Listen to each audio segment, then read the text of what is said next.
Estás escuchando Milenio 3 por Aluka Nanika. 2:07. Terminamos ese expediente que sobrecoge una realidad española que esta semana se ha hecho más grande todavía, y ahora nos vamos a lo que está pasando en el mundo, y lo hacemos con nuestra perspectiva y con nuestra óptica. Lograremos contaros la otra cara, lo que casi nadie cuenta de lo que está pasando. Es a partir de este instante nuestro objetivo, y queremos y necesitamos a nivel global vuestra ayuda, porque el mundo está en alarma. ¿Y cómo suena esa alarma? Fijaos, compañeros, pocos sonidos. Antes empezábamos la primera hora con el sonido interpretado por las máquinas y por la geología y la música de ese movimiento, el sonido del terremoto de Japón. 8.9, cuarto o quinto más importante de la historia. Pero escuchad estas voces de alarma, son como alaridos de la tierra, aunque son aparatos tecnológicos, son altavoces que suenan. De verdad que sobrecoge, porque ha pasado en nuestro mundo. Creíamos que era una película de ciencia ficción, esas películas que los norteamericanos bordan, y de repente comparamos los fotogramas de algunas grandes filmaciones de desastres, ese barco engullido, esos edificios que se quiebran prácticamente, esas aguas que anegan todo, y está pasando de verdad. Es el momento en que la ficción y la realidad se juntan, la realidad desgraciada, los números se van acumulando. Fijaos, se oyen hasta, creo que son, no sé, los pájaros graznando, el sonido del tsunami, el sonido de la alerta de tsunamis. En Tokio sonaba así.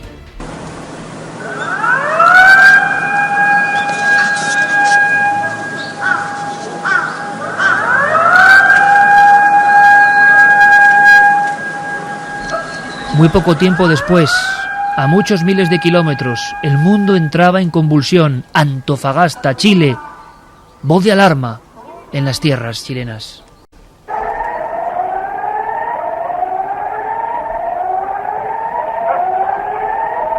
Lugares distantes, en una especie de triangulación, en Hawái, diferentes sonidos para expresar lo mismo.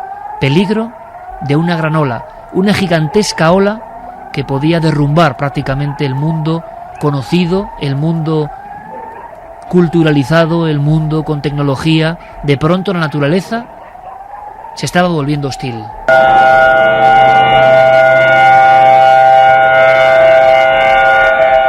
Muy diferentes sonidos, pero que expresan lo mismo. En la central de alerta de Oregón, otra sirena sonando en mitad de la noche.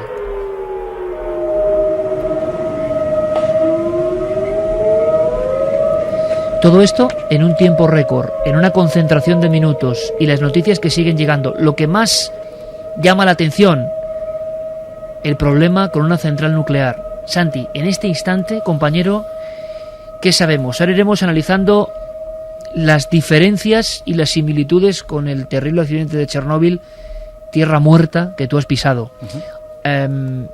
Ahora mismo siguen los mismos datos, 200.000 evacuados.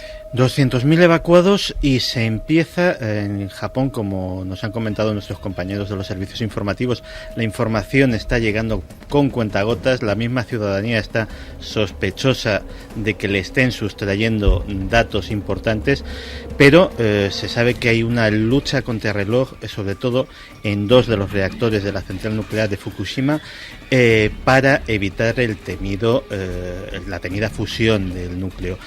En Fukushima 1, la que hemos visto estallar, la imagen absolutamente increíble, la imagen que no existía de Chernóbil, por ejemplo. Efectivamente, la que hemos visto estallar, la situación es tan grave que los expertos en temas nucleares dicen que la medida de inundar con agua de mar la vasija del reactor es una medida absolutamente desesperada.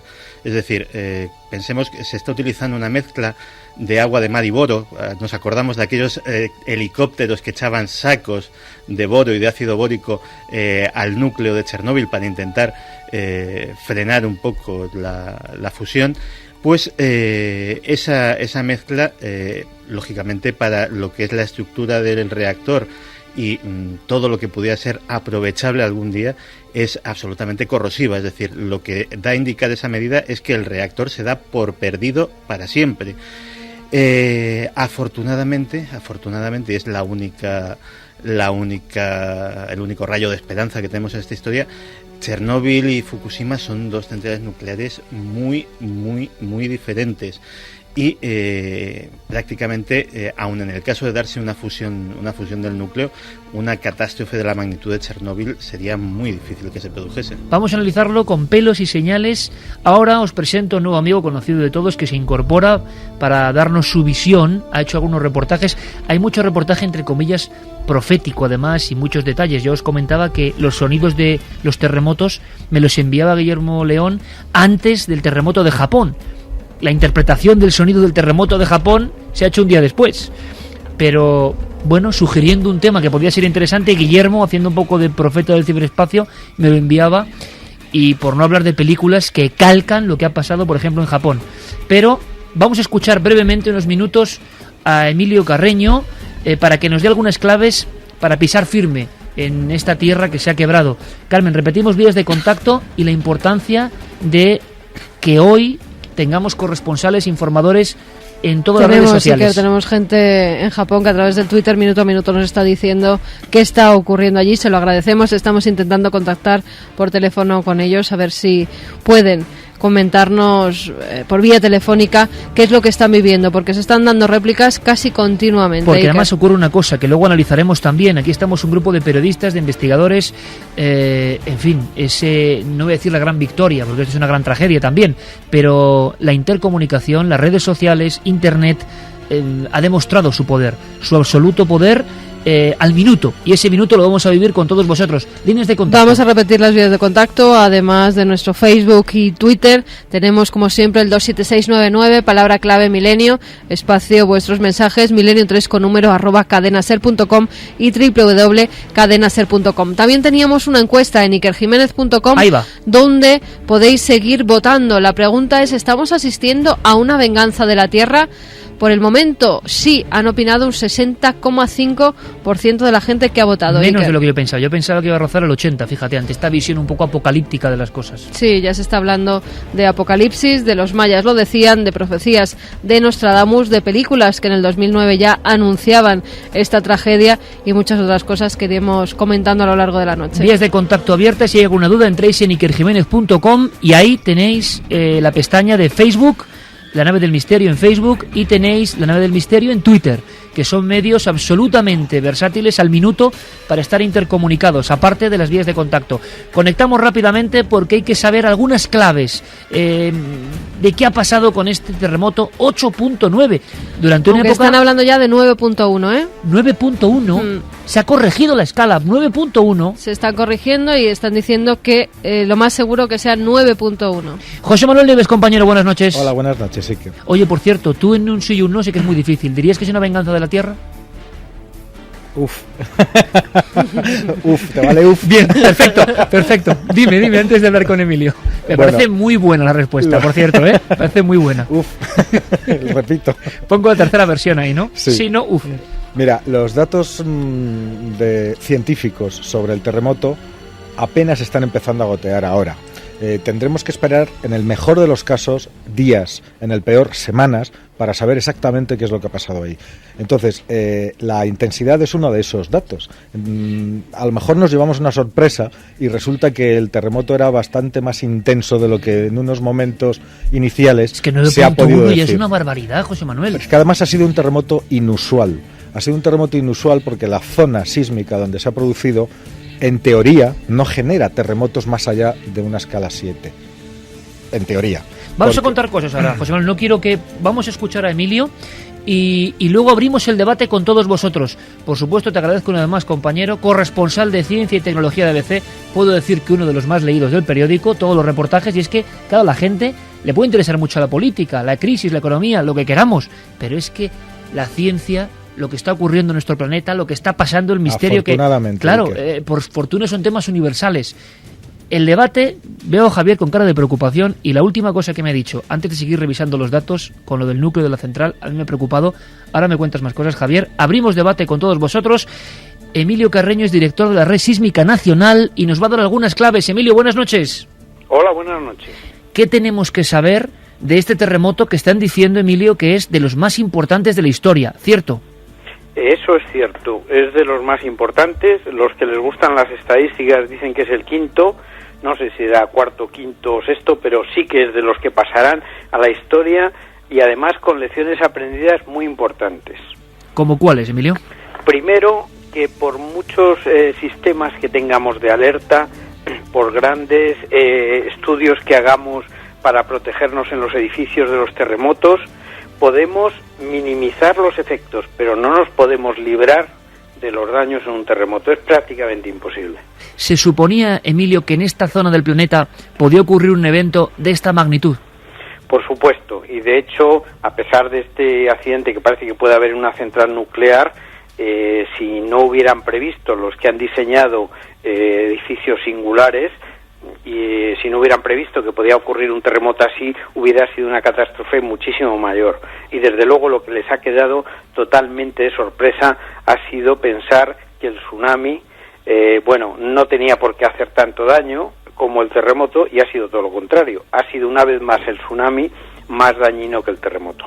Hemos visto, Emilio, estamos viendo, esto es en tiempo real, pueblos arrasados por completo, fotografías aéreas que le dejan a uno sin palabras, núcleos urbanos en zonas pesqueras o de puerto que han desaparecido de la faz de la tierra. Por lo tanto, yo no sé si esto se combina bien con los datos que están llegando ahora mismo de 1.800 muertos, 2.000 cifras, entre comillas, por supuesto, siempre todo es doloroso, pero bajas respecto a lo que vemos en imágenes. Tú en alguna ocasión has hecho también, lo digo así, de profeta, por ejemplo, en el asunto de Haití, y te aventuraste a decir en nuestra antena unas cifras altísimas que podían parecer algunos exageradas y que luego se cumplieron, vamos, milimétricamente. ¿Qué ves en las cifras que se están hablando ahora mismo en Japón, Emilio? Bueno, efectivamente, en el momento que estamos hablando también de una cantidad de miles de desaparecidos, posiblemente pues van a ser muchísimos miles más los muertos. De todas formas, sí que hay que incidir en una cosa, que si no hubiera existido tanto interés en Japón en la construcción sismoresistente, en educación de la población, habría sido ya una hecatombe tremenda, inimaginable. En otro país, vamos a decir, no pongamos quizá el extremo contrario de Haití en cuanto a organización o conciencia de construcción bajo parámetros de seguridad sísmica, no sé, pongamos las costas de Sudamérica, estaríamos hablando de una tragedia sin precedentes, quizá con cientos de miles de muertos. Estaríamos hablando de algo apocalíptico total, que ya de por sí casi lo es, claro. Pero de ocurrir un terremoto de este nivel en suelo patrio, ¿se pueden hacer cálculos, Emilio? Bueno, de este nivel es difícil que ocurra, sería muy improbable. Tendría que ocurrir un terremoto parecido al de 1755 de Lisboa, que tendría su epicentro por la zona en el mar, por Cabo de San Vicente. Es un fenómeno que es extraño, es decir, pero puede ocurrir. Yo creo que la tragedia podría ser mayor incluso. ¿Qué puedes decirnos tú del asunto de la central nuclear ante este seísmo de 8.9? Porque las informaciones son completamente contradictorias. Yo no sé si ya por experiencia, por conocimiento, quizás sea lo más grave de todo lo que ocurre, lo que viene ahora con la radiación. Bueno, yo no estoy seguro. Primero, efectivamente, como bien dices, yo no soy ningún experto en física nuclear. Sí es cierto que he colaborado muchas veces con el Consejo de Seguridad Nuclear, les he acompañado en temas sísmicos, no puramente sísmicos, en centrales nucleares en nuestro país, ¿no? Y entonces el terremoto precisamente es una de las pocas cosas que pueden hacer que se pare una central nuclear. Y todos esos sistemas han funcionado perfectamente. No sé, hay que esperar un poco porque lógicamente hay gente que en este sentido está en contra siempre de la energía nuclear y hay otros que están a favor. Entonces aprovechan estas circunstancias muchas veces pues para valorar las cosas según lógicamente un poco le interesa a cada uno. Y ojalá no vaya más este tema. Además, es curioso, de las centrales nucleares que hay en Japón, estas estaban situadas en una zona donde se pensaba que podría ocurrir un sismo de estas magnitudes y sin embargo se construyeron allí. Y se construyeron allí pensando sobredimensionar por supuesto, todos los cálculos, y yo creo que en general han trabajado bien, han funcionado bien. Hay muchas lecciones en este acontecimiento, en esta desgracia que estamos viviendo en tiempo real. Y por último, simplemente porque hay un montón de preguntas que yo no sé si tienen que ver, Emilio, si son leyendas urbanas que se generan ante acontecimientos y ante una sensación, ¿no?, de apocalipsis que flota en el ambiente. Tú lo sabes muchas veces cuando esto pasa, las tragedias son globales, pero nos están venga a llegar noticias de si hay, o preguntas más bien, preguntas para ti, de si hay una relación entre las recientes tormentas solares y los seísmos. Es una pregunta que yo no sé por qué se repite constantemente. Y también alguien hablaba de unas fases de la luna muy concretas que para el día 19 de marzo iban a ser en su máximo esplendor, superluna, algo así, bueno, y los movimientos sísmicos. ¿Descartamos todo esto, leyendas urbanas, o cuando el río suena es que hay algo? Bueno, yo no lo descartaría, pero no lo descartaría por ignorancia, porque yo creo que tampoco existen demasiados estudios en torno a esto. Hay un hecho cierto, tanto las protuberancias solares como las fases de la luna, etcétera, influyen en lo que se llaman las mareas terrestres, es decir, todos conocemos las mareas del mar, que estamos en la playa y a determinadas horas el agua llega hasta un sitio y a otras determinadas horas allí no nos podemos meter, pues porque ha subido muchísimo el agua y no llegamos, es decir, que eso se debe a la acción de la luna, del sol. Pero también hay mareas terrestres, es decir, la Tierra, porque no lo vemos con nuestros propios ojos, pero también sube y baja, igual que la marea del mar. Con lo cual siempre a uno le queda la duda de, bueno, pues si se mueve toda la Tierra en su interior como efecto del Sol y la Luna, ¿por qué no? Pero no creo que tampoco haya demasiados trabajos al respecto y la duda sigue ahí, es decir, yo no diría rotundamente que no. Pues como siempre, no quiero llamarle a Emilio la voz de los terremotos, desde luego que no, pero es verdad que cuando ocurre esto, pues todos acudimos a él por conocimiento y segundo por claridad expositiva y por capacidad de comunicación, que eso es clave. Emilio, una vez más, muchas gracias. Ha sido un placer estar con vos. Está ocurriendo, está pasando, lo estamos contando. Una cosa, tanto Carmen como Javier tienen datos que hablan de lo que más inquieta en todo el mundo. Ahora mismo hay millones, miles de millones, diría yo, de ojos puestos en una central nuclear. Sí, es la central de Fukushima, pero de momento más que datos son rumores. No hay nada confirmado por fuentes oficiales y por lo tanto yo creo que hay que ser muy prudente a la hora de encarar esta información. Sí que es fácil hacerse a la idea de lo que debe estar pasándose en este momento en esa central. Muchas réplicas, de hecho se habla de 160 en estas últimas 24 horas. Hace poco, por las noticias que están saliendo, ha habido una réplica de 6.1 en la escala Richter. 6.1 ahora, esta noche. Sí, hace minutos. Por lo tanto, el estar en esa central en este momento, tratando de sofocar el calor en el reactor 1, en fin, con todo moviéndose todavía, tiene que ser una experiencia realmente terrible. Lo que sí sabemos es que el perímetro de seguridad en torno a la central, el perímetro evacuado, empezó siendo de 10 kilómetros. Hoy, a lo largo del sábado, se ampliaba a 20 kilómetros y ahora ya son 30 los kilómetros de exclusión. Hay un dato y es que el segundo reactor ha sido inundado con agua de mar para bajar la temperatura del núcleo y que con el tercer reactor se está pensando en liberar vapor reactivo a la atmósfera para aliviar la presión y esto probablemente sucederá en las próximas horas. Datos no confirmados, decía Javier, de fusión. Nos decían que un funcionario nipón ha afirmado que podría estar en marcha una fusión en uno de los reactores de la planta nuclear dañada por el terremoto. O sea, que ya se estaría fusionando y que otro estaría entrando en fusión. Sí, ese pero sería, datos sin confirmar, ¿eh? Claro, ese sería las declaraciones de Toshihiro Banai, que era el personaje que ha hecho estas declaraciones a Los Angeles Times, pues hace aproximadamente una hora. No, que ha informado a la televisión CNN. CNN ha informado de esa, pues de que al parecer un funcionario está diciendo que uno ya se habría fusionado. A mí me gustaría hacer unas pequeñas precisiones sobre las centrales japonesas. Vamos a ver. Acaban de sufrir el peor terremoto de toda la historia del Japón.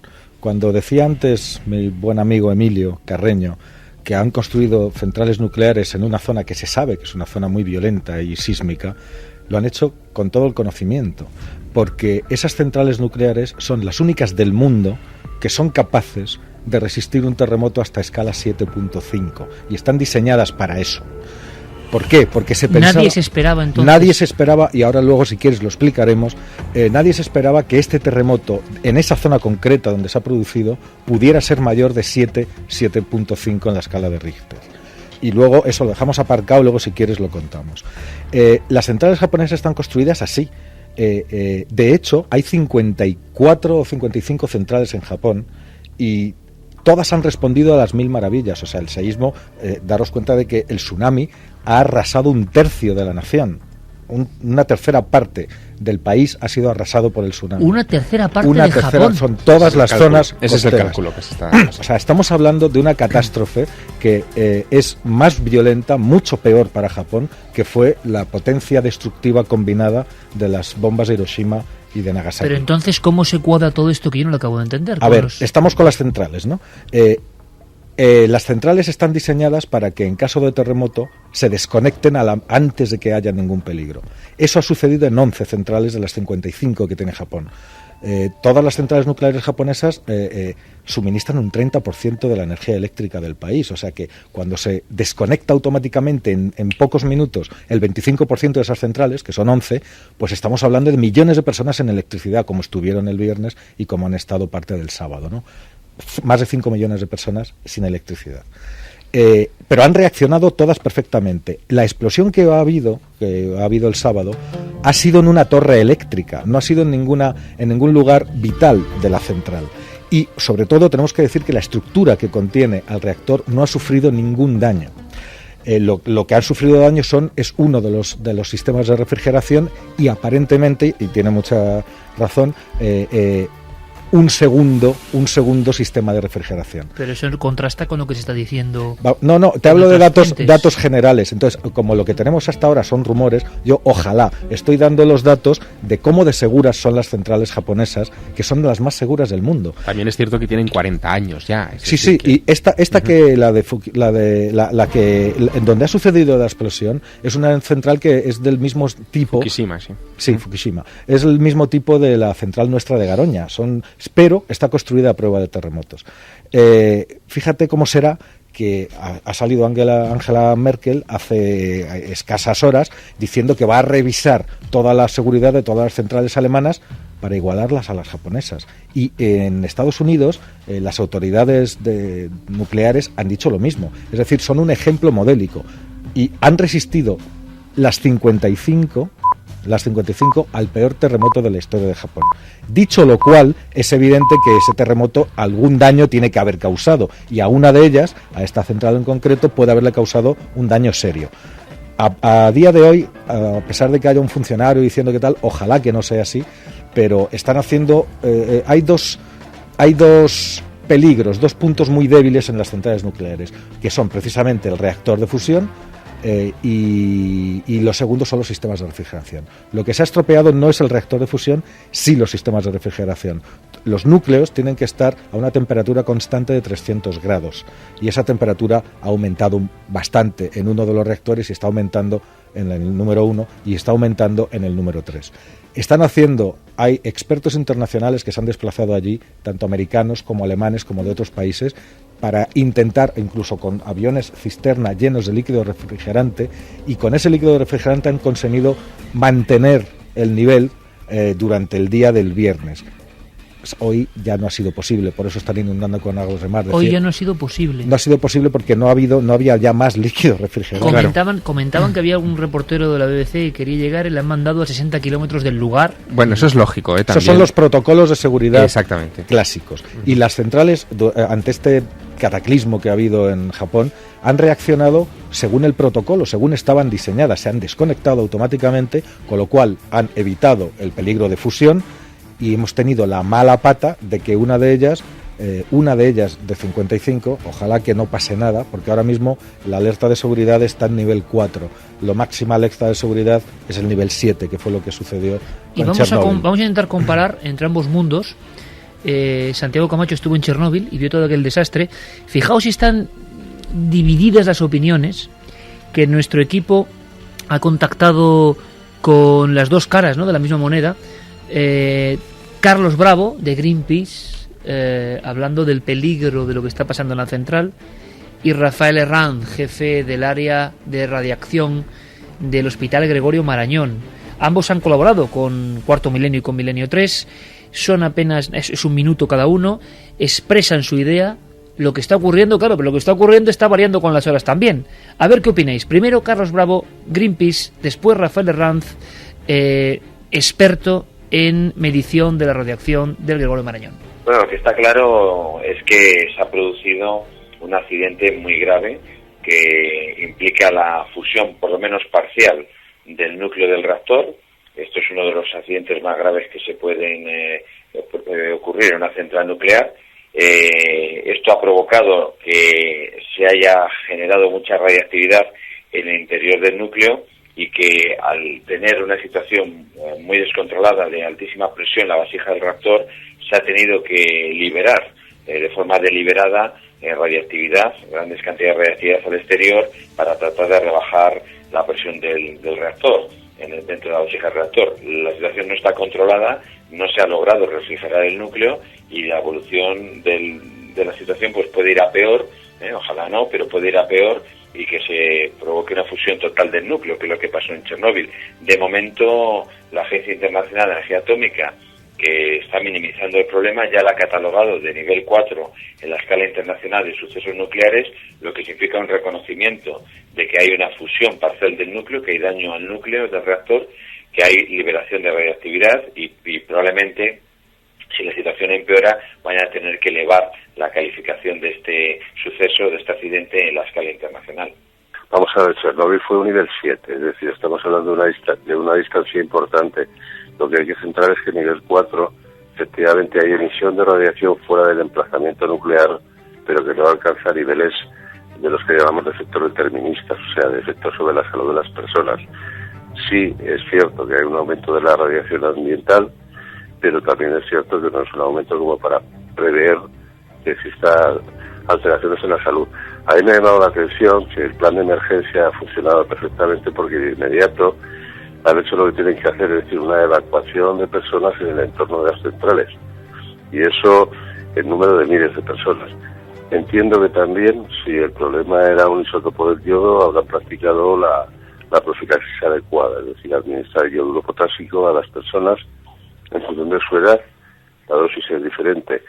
Pero lo que sí le quiero decir es que nivel 4 es lo que le estoy comentando. Es decir, en nivel 4 hay emisión de radiación fuera de la instalación, pero que aunque hay radiación exterior no alcanza el nivel de alteraciones de salud para las personas.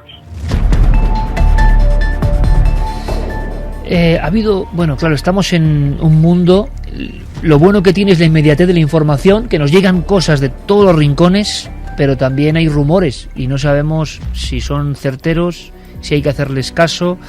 ¿Qué está diciendo ahora mismo nuestro público, los oyentes que hacen este programa con nosotros, en todas las líneas de contacto abiertas hoy más que nunca? Enric nos dice, acordaos de Vandellós en Tarragona, el núcleo estuvo a punto de fusionarse y después de ese incidente se cerró. También nos dice Jesús, buenas noches, antaño el terremoto de Lisboa en 1755 causó un desastre total muy parecido al de Japón y no había tanta tecnología. Se dice que este terremoto creó la isla Cristina y cambió paisajes. Donde había, por cierto, un estudio maravilloso que nos mostró Emilio Carreño, histórico, de luces desconocidas después del terremoto. Oye, pensad que en el terremoto de Lisboa el 85% de la ciudad de Lisboa fue devastada. Había 275.000 habitantes en Lisboa y 90.000 perecieron en aquel desastre. Es decir, que estamos hablando de algo de una magnitud tremenda con el que se inició. Otros 2 o 3.000 murieron en España. En España, en Ayamonte, en Huelva. Efectivamente. Pensemos que a partir de ahí es cuando empieza el interés científico. Estamos en el siglo XVIII, el siglo de la razón ya, por la investigación, en fin, de este tipo de fenómenos. Hay otra similitud muy curiosa del terremoto de Lisboa con este que acaba de suceder.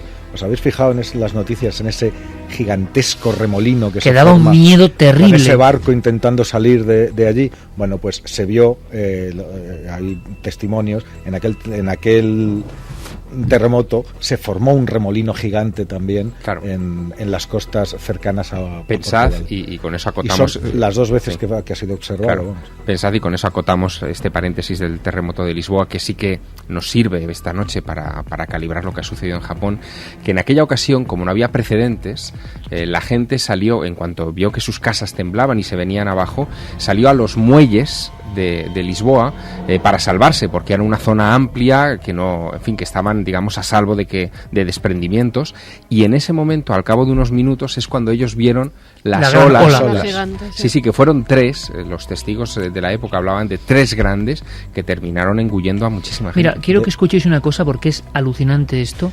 A mí me lo mostraba Carmen en la pantalla hace unas horas. Creo, Noel, al margen de los cortes del programa, que hay no vais a escuchar nada, porque puede parecer un sonido grabado real, que es un corte, el tráiler de una película que es El día de mañana. The Last Day, el último día. El último día. Bueno, son sonidos como de un tsunami, gritos. Escuchad. Esto, por ejemplo, parece lo que hemos puesto antes, ¿no? Las mismas sirenas. Y es un tráiler de una película. Voces en japonés.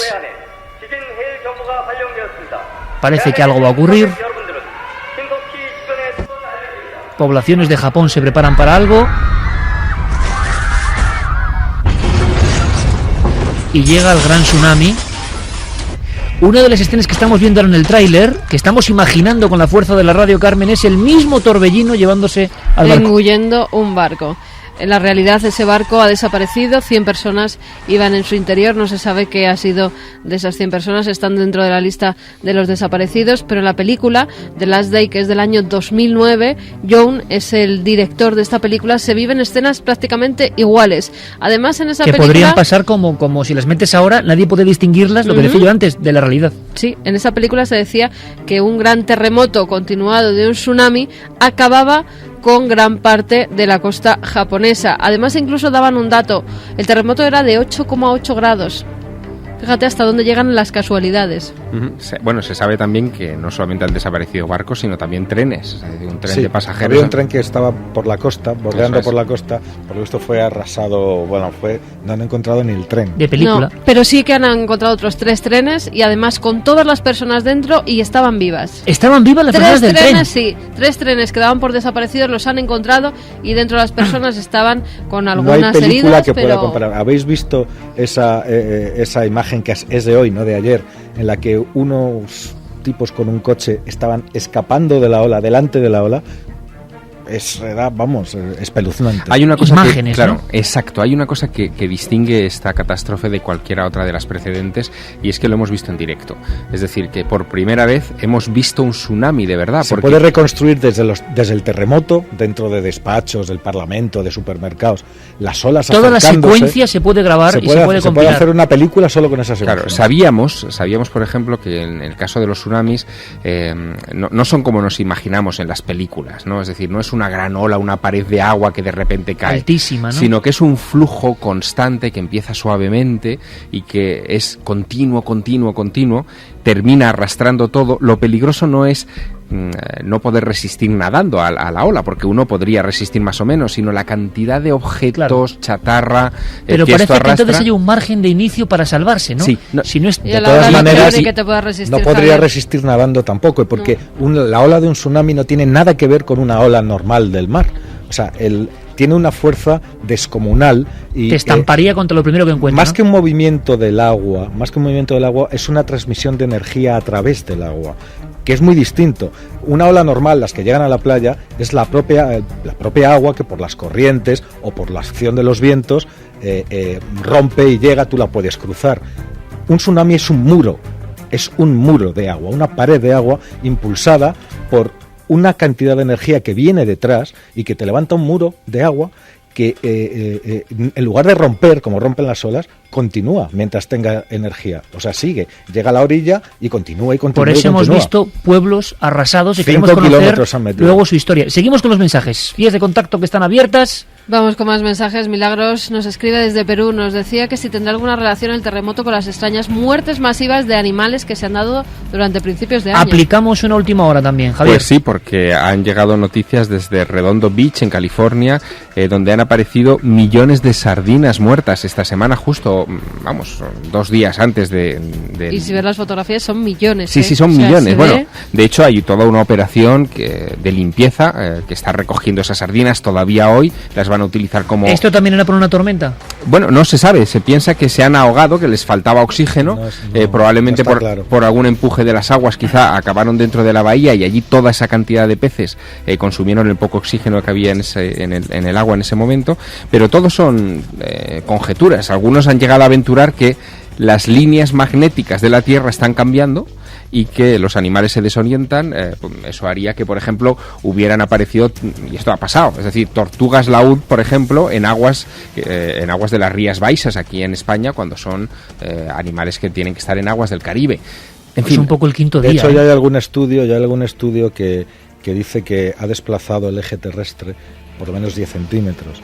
Eso tiene implicaciones tanto en las líneas de los campos magnéticos como en más cosas, en la propia orientación. Pero ya se movieron las líneas, el eje en el terremoto de Chile, ¿no? En el de Haití de Chile se movieron también. Es que llevamos 3 megaterremotos en un espacio corto de tiempo. Vamos a hacer esa comparativa ahora con Chernóbil, que es la primera inquietud, pero por supuesto no nos olvidamos de todos los misterios que hay, porque los hay, porque forman parte de la otra historia, ese pueblo fantasma, costa fantasma que ha quedado completamente, historias de profecías, historias que claro que ya van surgiendo a raíz del desastre. Y hay más, porque el 11 de marzo también, miles de peces muertos aparecieron en Acapulco, México, en una playa turística muy famosa que es la playa de Langosta, en fin, que tampoco se sabe muy bien la causa de la mortandad, y también en un lago de Illinois, cerca de Chicago, el lago de Glen Ellyn, cientos de peces de agua dulce aparecieron también inexplicablemente como la muertos. Primera semana de enero estamos prácticamente. Estamos como estrenamos el año, sí, es muy curioso. Seguimos con mensajes y seguimos ahondando en este misterio que minuto a minuto nos deja más sorprendidos. Estamos intentando contactar con Gabriel Iker. Él nos está escribiendo desde Japón. Dice que acaba de sentir ahora mismo otra réplica, sí. Se están poniendo en contacto tanto Carlos Largo como Fermín Agustí con él. Están intentando llamarle por teléfono porque creo que le vamos a tener en directo contándonos lo que está pasando allí ahora mismo. Mientras lo intentan, vamos a seguir con mensajes. Pedro nos decía, el mismo nombre de Fukushima, como el caso de Chernóbil, está envuelto en un gran misterio. Fukushima Yasumara era un general educado en el código de los últimos samuráis y hoy en día un héroe nacional en Japón. En fin, Chernóbil también tenía su historia con el nombre, ¿no? Ajenjo. También la numerología. Ya empiezan los números 11. David García, atentado Torres Gemelas, 11 de septiembre, atentado en Madrid, 11 de marzo, terremoto en Haití, 11 de enero, terremoto en Japón, 11 de marzo. ¿Qué pasa con los días 11? Mi cumpleaños es el 11 de agosto. Pero claro, van a empezar a surgir un sinfín de historias paralelas a esto. La gran pregunta estaba ahí y la encuesta yo no sé cómo acabará, pero era, esto es una venganza, como decía James Lovelock y tantos otros, ¿no? La venganza de Gaia, la venganza del planeta que está hasta el gorro de nosotros. Es lo que piensan los sintoístas en Japón, precisamente, porque ellos, la cultura del sintoísmo y la religión sintoísta tiene que ver mucho con los espíritus de la naturaleza. Digamos que detrás de cada fenómeno, detrás de cada montaña, de cada árbol hay un espíritu, y ellos piensan que esos espíritus periódicamente se cobran, digamos, el precio. Hay venganza de la tierra. Sí, no solamente eso, sino que los templos sintoístas estaban con gente, los que se han mantenido en pie, rezando porque sabían que un gran terremoto, una gran tragedia de la naturaleza iba a ocurrir, y lo están esperando y lo viven de una forma que saben que algo natural va a acabar al fin con todo Japón. A ver, no sabemos todavía cuál va a ser el número final de víctimas. Pero muchas, más de las que se dicen. Más de las que se dice, desde luego. Las oficiales ahora son 1.000 y probablemente otros 1.000 desaparecidos. Están hablando ya de 1.700, pero más seguro o menos. Que van a aumentar más. Pero yo me he traído unas cifras que son las víctimas que ha habido en la última década debido a terremotos y tsunamis. Y os las voy a leer. 20.000 personas en India en 2001. 30.000 en Irán en 2003. 227.000 en Sumatra en 2004, 86.000 en Pakistán en 2005, 87.000 en China en 2008, 222.000 en Haití el año pasado. Son datos del Servicio Geológico de los Estados Unidos. En total, suman la bonita cifra desde 2001 de 670.000 personas. Mira, tenemos todo tipo de instrumentos, de tecnología cada vez más avanzada y llegaba un mensaje que a mí me hacía recapacitar y reflexionar. Eva nos decía: buenas noches, vivo en un pueblo de Zamora, el saber de los pueblos, nos decía.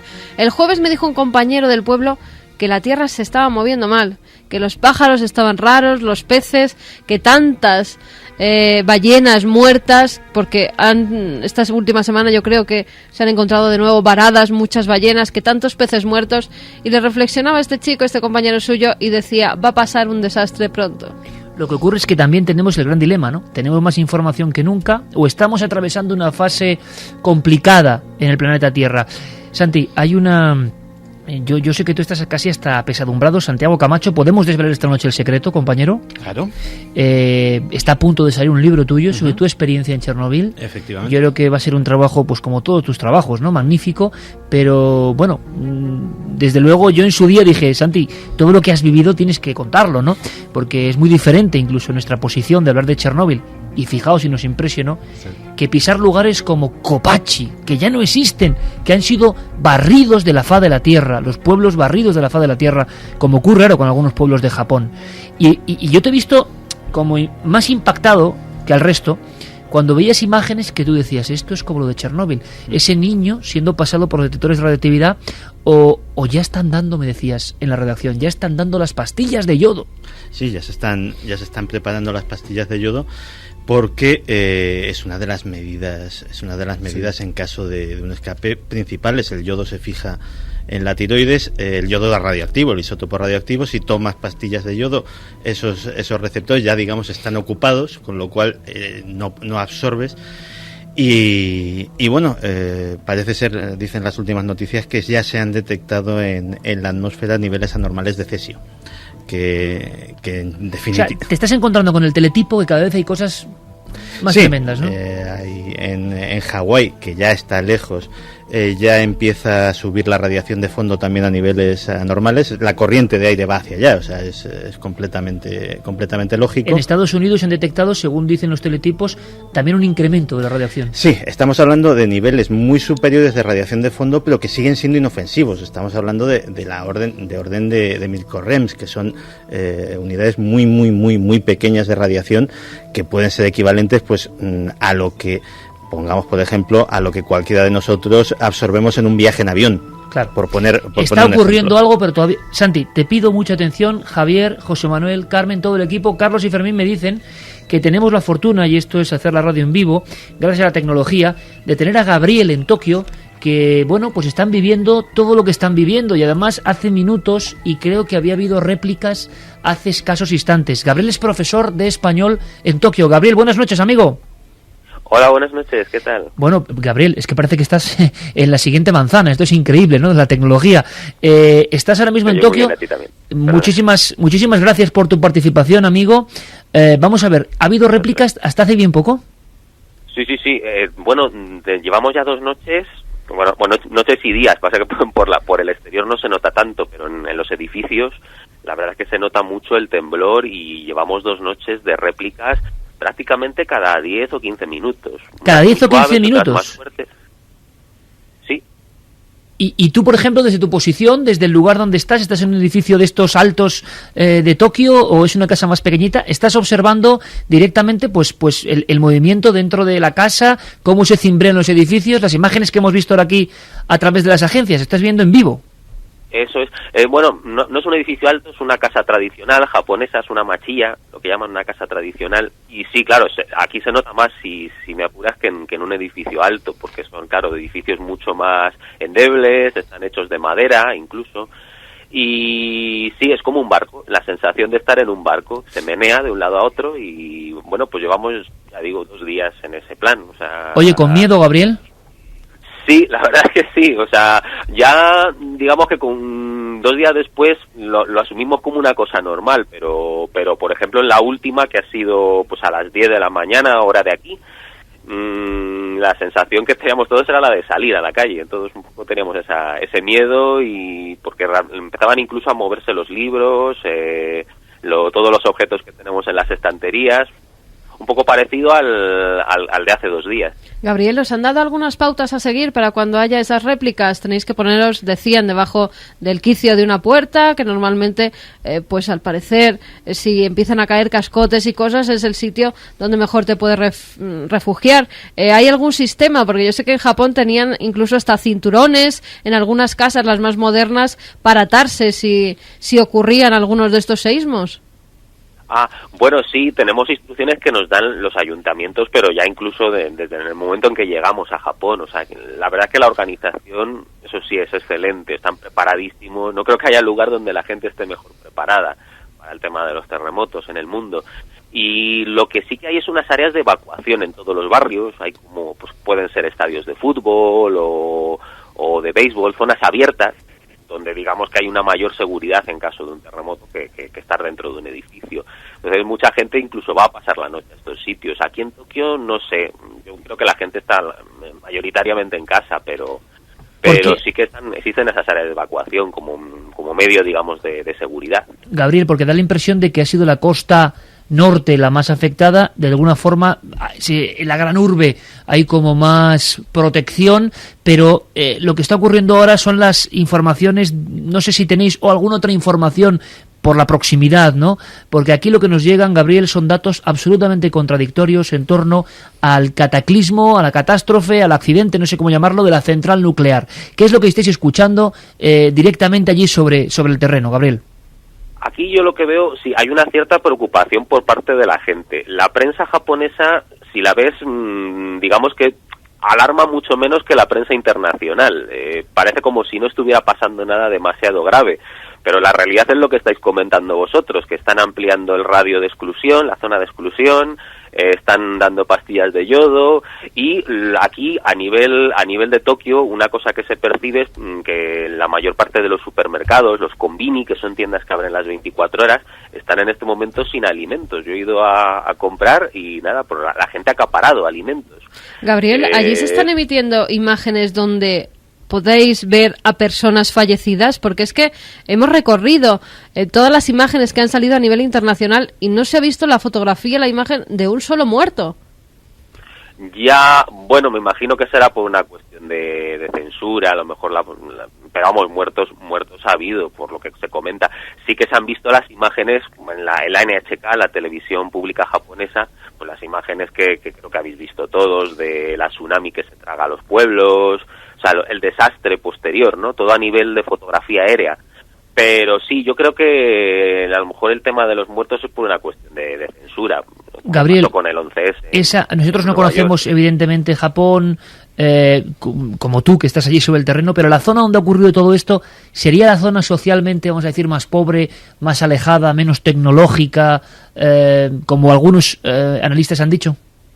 Bueno, sí, la región de Tohoku, que se llama, que es el norte de la isla principal, es desde luego una de las zonas económicamente más deprimidas de este país. Ese y Okinawa, ¿no? El extremo sur, el archipiélago sur del país, son quizá pues las dos zonas más pobres. Zonas que básicamente se dedican a la agricultura, a la pesca, están poco pobladas. Contraste total con Tokio, ¿verdad? Sí, los inviernos son durísimos por allí, o sea, es como una especie de Siberia la japonesa. Claro, nada que ver con Tokio, efectivamente. Es un contraste tremendo. Gabriel, ¿hace cuánto tiempo que ha sido la última réplica? Pues la última, esa que os comenté en el email, o sea... ¿Que en tu horario ha sido hace cuántas horas? Hace cosa de 1 hora, unos 50 minutos, sí. Sí, esa réplica... Después no he vuelto a sentir nada. Tengo ya los datos de la magnitud de esa réplica y... Eso es increíble de todas formas, Javier, que estemos hablando con Gabriel en Japón. El servicio geológico de los Estados Unidos en ese sentido es automático. Estoy en la página de ese servicio y nos da una réplica de una magnitud 6.2. 6.2, lo ha sentido nuestro amigo Gabriel, corresponsal de lujo. Perdona, 6.2 supongo en Tohoku, en el norte, ¿no? Sí, en el epicentro, claro, digamos. ¿Y lo habéis sentido hace unos 50 minutos? acá habrán sido 4 a lo mejor, Claro, pues, claro. probablemente. Gabriel, te agradecemos un montón, por favor, si a lo largo de la próxima hora ocurre cualquier cosa y estás alerta, pues nos encantaría poder contar contigo, porque nos has dado una lección en apenas 6 minutos y hemos comprendido algunas cosas, como por ejemplo, sociológicamente esa zona y lo que está ocurriendo con una imagen tan gráfica como que en las tiendas están agotando los alimentos, que nos vale de mucho. Muchísimas gracias, amigo Gabriel, suerte y que no pase nada. Gracias, un placer beso hablar fuerte. con vosotros. Chao. Siguen saltando noticias, Iker, porque acaba de saberse también que el gobierno ha decidido enviar a 50.000 soldados japoneses a la zona de la catástrofe. Ya 100.000, Javi. Bueno, es increíble. Es increíble, o sea... Los 50.000 soldados hicieron las 200.000 evacuaciones. Lo que pasa que ahí se está cociendo. Hemos dado 50.000 más de los que había. Es que 100.000 en 50.000 total. nuevos. Esto suena Y el que por la portaaviones, carne de gallina, Ronald Reagan ya está en la zona, también para proveer material, soporte, en fin, ayuda. El portaaviones norteamericano Ronald Reagan. Y claro. tengo delante de la agencia Reuters la primera foto del edificio del reactor número 1 después de la explosión. Y sí parece que está muy dañado. A ver, enseña... Es una explosión que se ha llevado, digamos, las 2 plantas superiores, digámoslo así, pero no tiene por qué haber tocado estamos la hablando, vasija de cerámica, ¿no? Es decir, está la cobertura dañada, no tiene por qué haber tocado lo pero que está es muy dañada la vasija cobertura. efectivamente. Bueno, ya están diciendo que las autoridades admiten que se han liberado gases radioactivos. Ya son publicaciones de agencias que están llegando, y lo que no llega a confirmarse es la fusión. La fusión de uno de sus Esperemos que no núcleos. se confirme. Esperemos que no se confirme. ¿Por qué, José Manuel? Pues porque Y si hay- puedes en menos de un minuto, porque la segunda hora, tercera hora de Milenio 3 va a ser tremenda con todo, pero Pues, ¿qué? pues porque eso sí que sería un desastre. O sea, la fusión del núcleo, cuando la materia de las que están hechas, la materia radiactiva, alcanza las temperaturas de fusión, ya no hay nada, ni vasija ni nada que pueda sujetar eso. Y la radiación que se emane al ambiente ya no será solamente inofensiva, sino será radiación letal en muchísimos kilómetros a la redonda. Y vuélvete a Chernóbil, que fue donde el único caso conocido que tenemos, bueno, reciente que tenemos, hubo otro en Estados Unidos, pero no fue tan grave, que consecuencia de una fusión de un reactor nuclear. bueno, me vuelvo porque está Santi Camacho ahí. Leeré su libro con toda la atención, porque me ha dicho una cosa que de verdad me ha puesto los pelos de punta. Y tienes un minuto, Santi. ¿Cómo era Copachi? ¿Qué significa Copachi? Copachi es un sitio muy especial. Copachi era una aldea, ni muy grande ni muy pequeña, de gente humilde y trabajadora, que a día de hoy solo quedan 3 cosas. El cartel que dice Copachi, la estatua del soldado desconocido, que allí en la antigua Unión Soviética lo respetaban como algo a venerar, y una guardería. Lo demás fue arrasado por los bulldozers, que abrieron tremendas zanjas donde enterraron muy profundo los escombros de hasta la última casa. Y la historia se cercenó allí, un pueblo arrasado de la faz de la tierra. Nos hablan de un pueblo de nombre casi impronunciable, de Minami pescadores. Sabiku. Vamos a hablar de ese pueblo. Le llaman el pueblo fantasma ya, o sea, arrasado Nos por pregunta completo. por ovnis. Hay 1000 historias lo de la tormenta solar.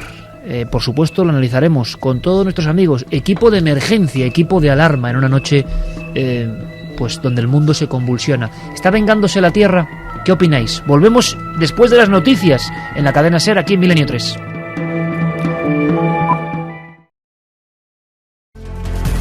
Tres y 7 minutos.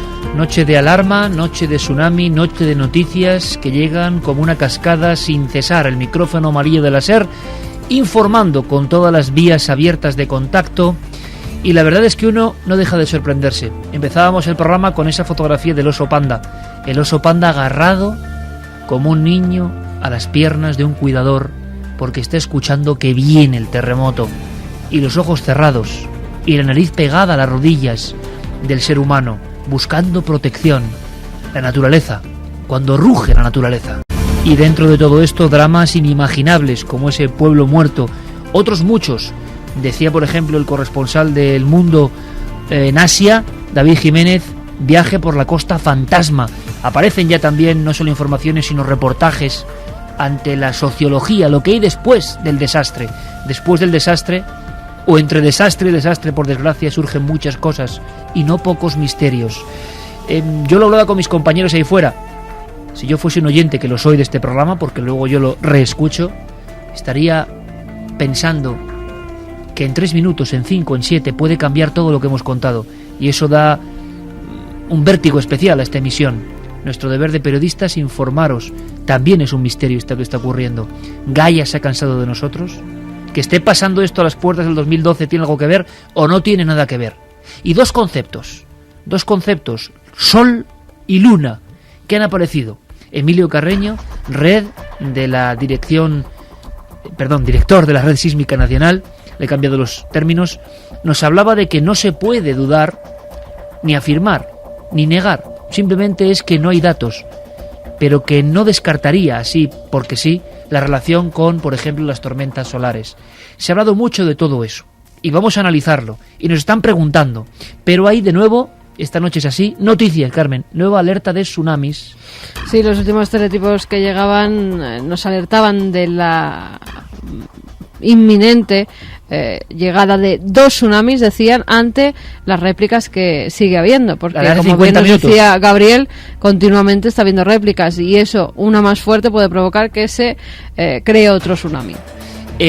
Vamos a ver, Sol, tormentas solares. Ya hay, decías, Javier, documentos gráficos, antes Santi me enseñaba algunos, de extrañas para mí, que no conozco, pero impresionantes auroras boreales en algunos puntos del planeta.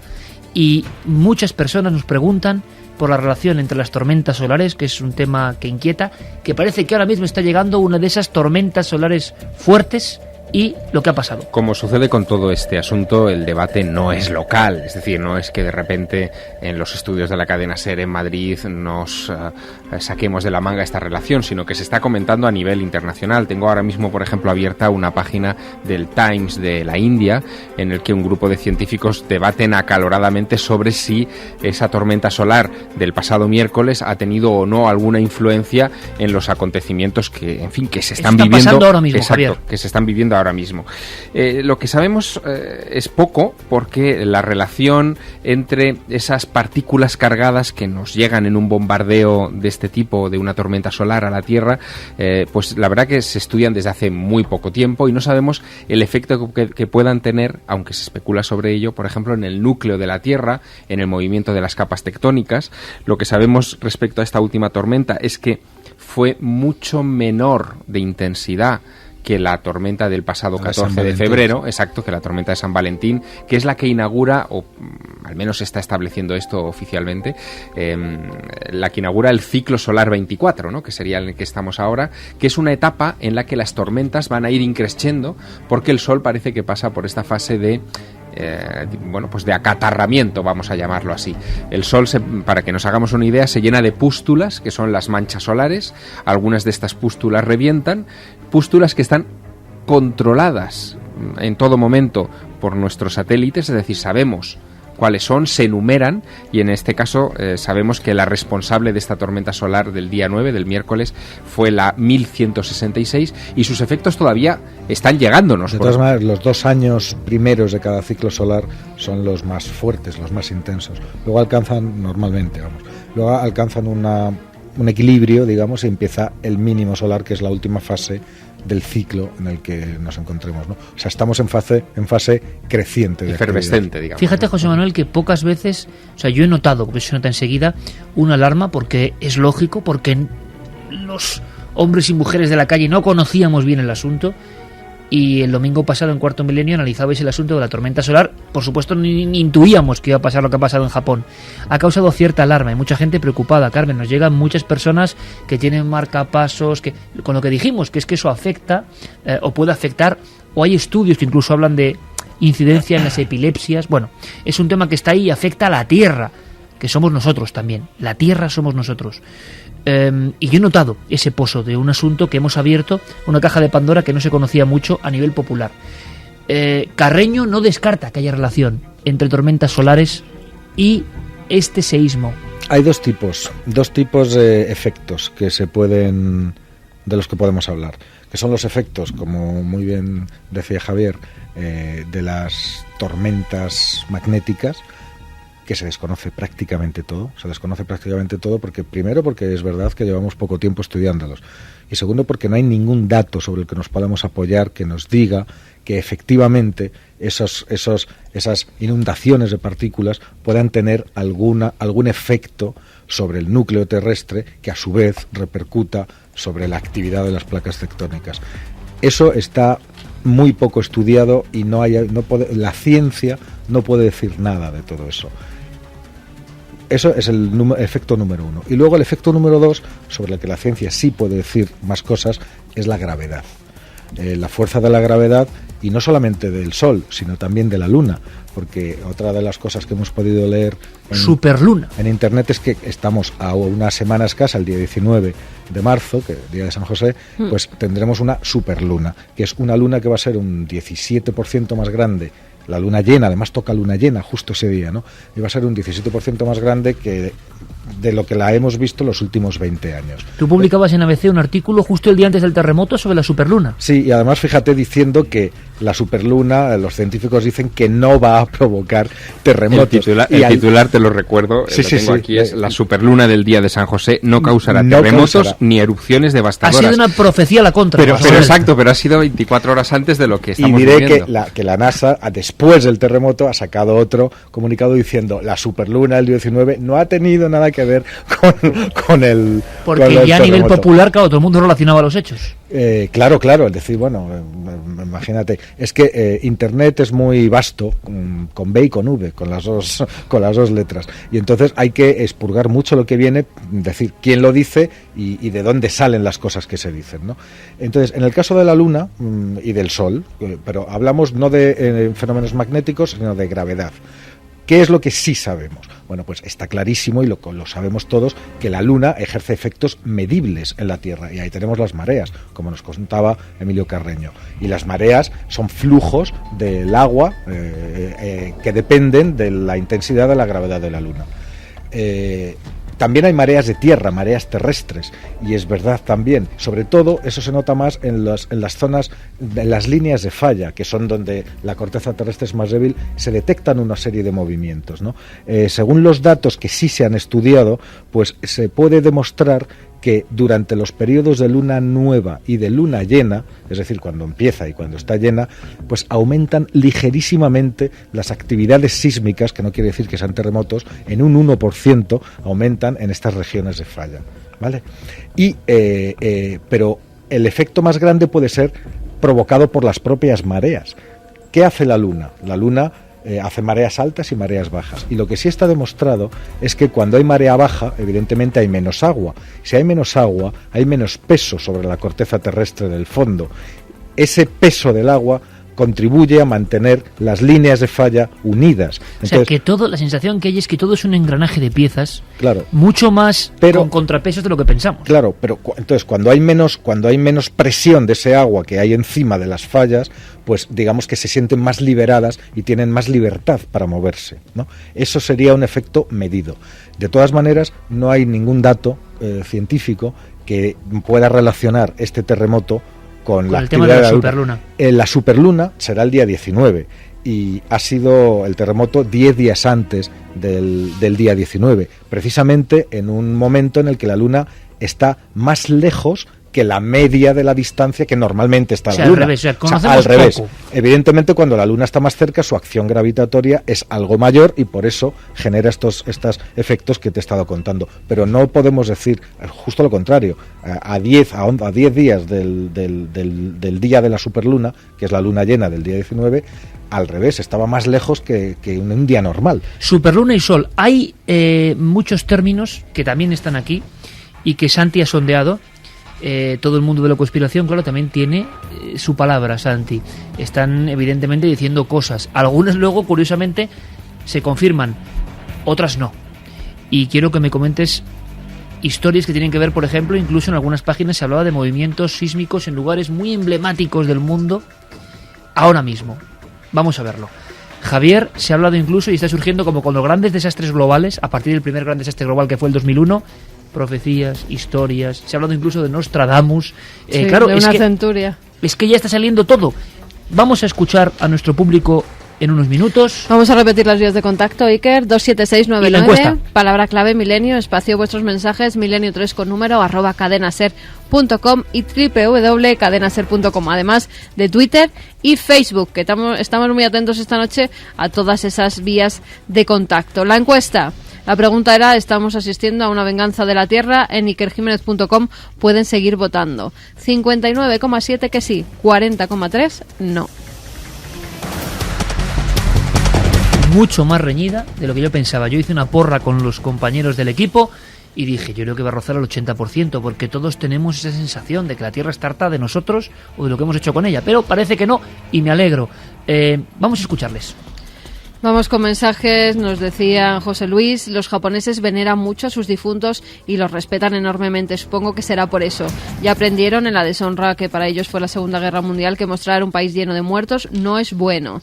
Nos escriben desde Chile, desde Concepción, Luis Núñez Oviedo. Hola amigos de Milenio 3, vivo en Concepción, en Chile. Viví el terremoto del 27 de febrero de 2010 que fue de grado 8,8. Sé y el entiendo... de Chile fue 8,8 hace un año, ¿eh? Por lo que están pasando los habitantes de Japón. En Chile hasta el día de hoy se sienten réplicas. Les cuento además que el tsunami que se produjo en Japón provocó diversos daños en ciudades costeras de Chile. Saludos y fuerza al pueblo japonés. Compartimos una historia de terremotos. Claudia también nos escribía desde Chile. Dice que acá las olas del tsunami llegaron 12 horas después de lo ocurrido en Japón, en una localidad costera, Dichato. El agua entró 200 metros dañando embarcaciones. En Indonesia creo que ha habido también un muerto por el tsunami que se ha producido posteriormente. A mí lo que me da miedo es que el perímetro de seguridad está aumentando. Eso da mucho de qué hablar. Esperemos que no oculten noticias sobre ello, nos decía Pablo.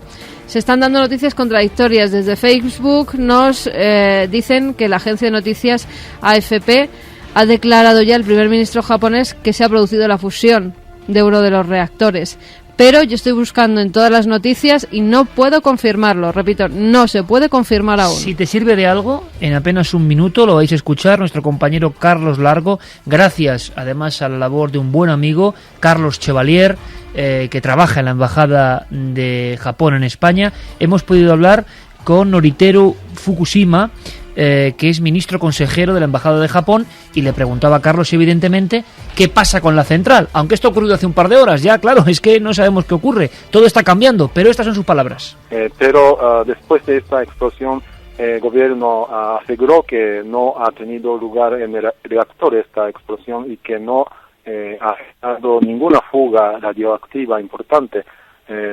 Y además, también el gobierno está informando que ya está empezando a inyectar agua del mar para la refrigeración, y dentro de unas horas terminará este trabajo y después ya no existirá el riesgo ninguno. Eso está informando nuestro gobierno.